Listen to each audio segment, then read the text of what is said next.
ঘূর্ণিঝড় রেমালের প্রভাবে দেশের ২০ জেলায় ৬,৮৮০ কোটি টাকার ক্ষয়ক্ষতি হয়েছে বলে জানিয়েছেন দুর্যোগ ব্যবস্থাপনা ও ত্রাণ মন্ত্রণালয়ের মন্ত্রী মোহাম্মদ মহিবুর রহমান। রোববার ২ জুন দুপুরে সচিবালয় দুর্যোগ ব্যবস্থাপনা ও ত্রাণ মন্ত্রণালয়ের ঘূর্ণিঝড় রেমালের সার্বিক বিষয় নিয়ে অন্তর্মন্ত্রণালয়ের শেষে এক ব্রিফিংয়ে এ তথ্য জানান তিনি। প্রতিমন্ত্রী বলেন, গত ২৬শে মে বাংলাদেশের উপকূলীয় এলাকায় ঘূর্ণিঝড়ের রেমাল আঘাত আনে।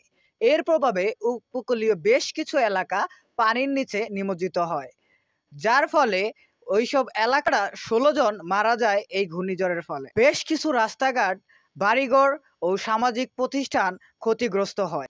তিনি বলেন, আমরা গত কয়েকদিন থেকেই দুর্যোগ প্রস্তুতির জন্য নানা কার্যক্রম গ্রহণ করেছি। সরকারের সব বিভাগের সঙ্গে সমন্বয় রেখে দুর্যোগ পূর্ণ কার্যক্রম পরিচালনা করছি। এখন পর্যন্ত দুর্যোগের পরবর্তী কর্মকাণ্ড চালিয়ে যাচ্ছি।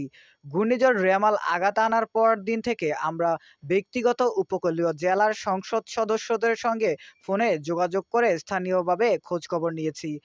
প্রতিমন্ত্রী বলেন, এ পর্যন্ত ১৯ জেলায় ক্ষতিগ্রস্তদের অনুকূলে ত্রাণ কার্যে নগদ ৫,৭৫,০০,০০০ টাকা, ৫,০০০ মেট্রিক টন চাল, ৯,০০০ প্যাকেট শুকনা খাবার, ২০ বান্ডিল ঢেউটিন, গোখাদ্যর জন্য ২,৪৫,০০,০০০ টাকা এবং শিশুদের খাদ্য কেনার জন্য ২,৪৫,০০,০০০ টাকা বিতরণ করা হয়েছে।